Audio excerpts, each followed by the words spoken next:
Do I give you goosebumps, my children? Well, I might, but the writer of today's comic most certainly did. R.L. Stine! Yes, he has done horror stuff outside of his acclaimed series. And this one is definitely not for kids.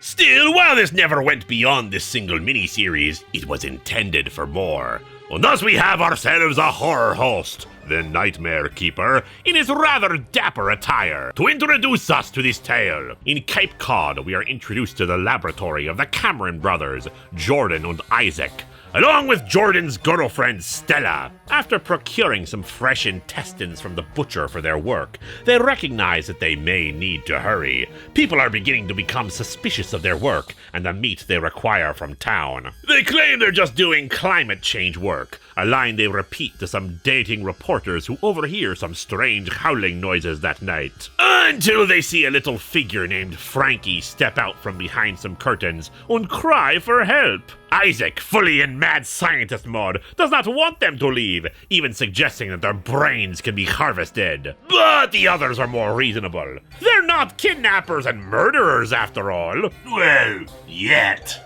The reporters, Stella and Diego, are promised a scoop on what they're actually working on, as long as they forget about the threats, and they start fresh. Frankie, they say, is their creation, made from various parts of animal life, like a pig's heart and the brain of a young boy killed in a car accident. The howling noises come from their mongrels, the experiments that were less than successful. When the reporters react with shock and horror at this, Isaac says this was a mistake to reveal it, and they need to correct it, releasing the mongrels to devour them. They use an alarm signal to rush the creatures back inside their cage, and the others scold Isaac for what he has done, but he claims it was an accident. He just meant to lower a steel cage over them. Sure, Isaac, sure, and Halloween isn't about candy and ghouls, it's just a harvest festival.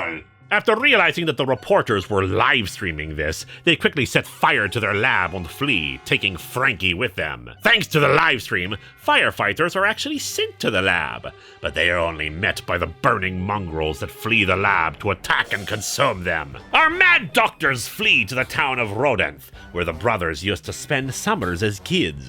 They hope to use an old abandoned mansion as their new lab, and indeed it seems they've been there before. The place is occupied by Theodore, an old experiment of theirs that has kept the place up. The mongrels, meanwhile, attack a local petting zoo, though are temporarily stopped when a mother calls them animals, allowing said mother to flee with her daughter. The mongrels say that they have become animals, but they still have to eat, so they get to it. 2 weeks later, the new lab is set up. After stealing a body from the mortuary, Isaac puts the moves on Stella, to Jordan's anger.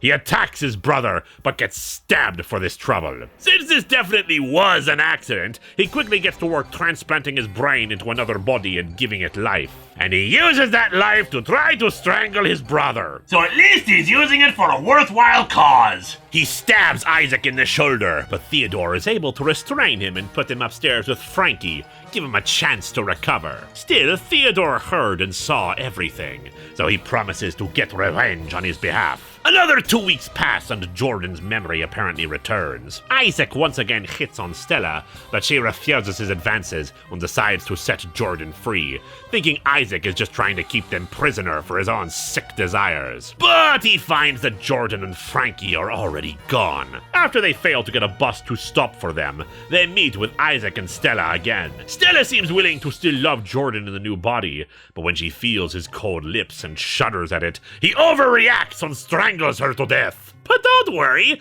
Isaac can still save her brain, and she can become the bride of Jordan. He puts her brain in a new body and zaps it with electricity. Multiple times, in fact. But all it results in is a fried bride. Jordan spots this and flees, coming across the mongrels who had been searching for the brothers. He admits who he is to them and wants to work with them again.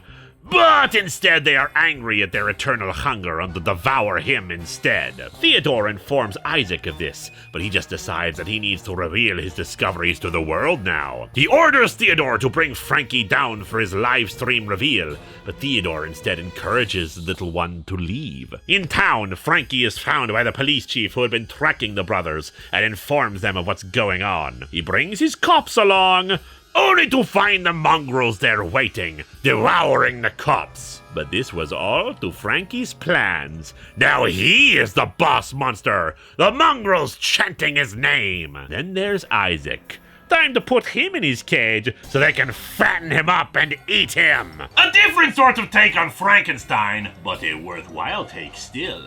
Man is the real monster, although the monsters are still monsters. And we like monsters around here.